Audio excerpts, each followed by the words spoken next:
Okay, so if you're sewing, you've probably figured out that you need presser feet. Presser feet are what you absolutely have to sew well. Not all presser feet do the same thing. So just like you have different scissors for different tasks, you have different presser feet for different tasks. So today I'm going to show you my top 5 presser feet.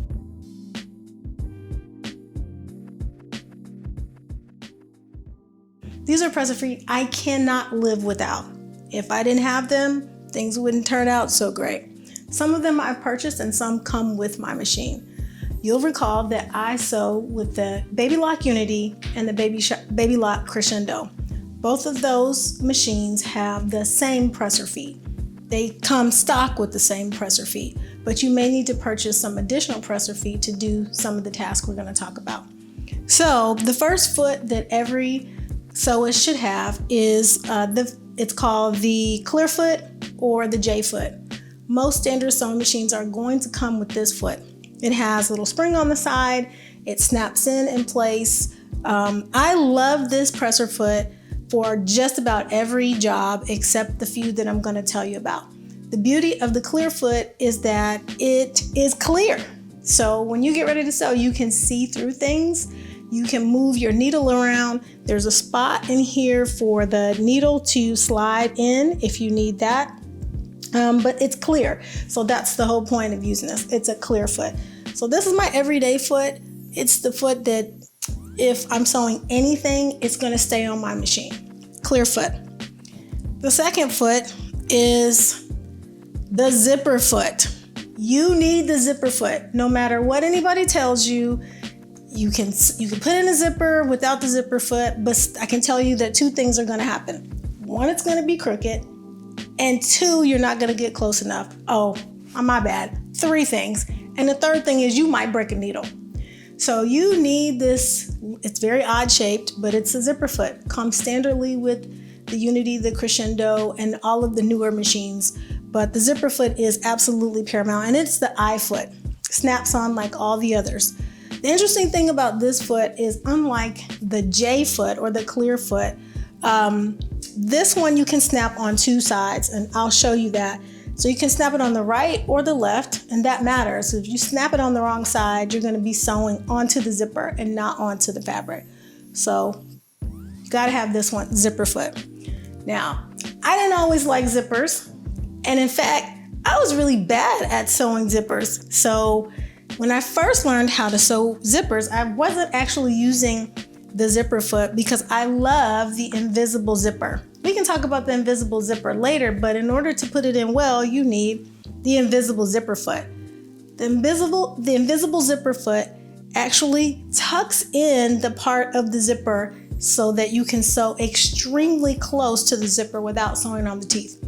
Without this, girls, I'm gonna tell you right now, you will not get close enough to the teeth. I've tried it. I've actually even tried to use the zipper foot to put in an invisible zipper. It will not work. You really need the invisible zipper foot. It has a tiny, tiny hole you can see at the top. You have to make sure that your needle position is correct and actually goes into the hole. Otherwise, guess what? You're gonna break a needle. That's not good. Sometimes it pops off and can get into your eyes. So make sure that when you're sewing with this one, your needle actually goes down into this space and not anywhere else, because all the rest of this foot is metal. The fourth foot that I love, oh my goodness, because I'm a knits junkie. You all know how much I love to sew knits and slippery fabrics, things that are slinky. You absolutely have to have the differential feet foot. Now this looks scary, and I've posted about this a bunch of times before, but this foot is a necessity if you're the one that likes to sew with knits. Knits are very slippery, they're very slinky. You put the 2 things together, you try to sew at the side seam, and it's going to be all over the place and things aren't going to fit well. What this does is it's like a third hand. So if you are pinning things, you can pin things down, but then as you put it on the sewing machine, the feet onto the sewing machine are going to sew, but the bottom is going to move the bottom fabric and the top, which is a slippery foot, like, remember the J foot or the clear foot? Like this. So the top is gonna move one direction and the bottom is gonna move another direction. What this does is keep everything together. So I will connect it to my sewing machine and show you how it works.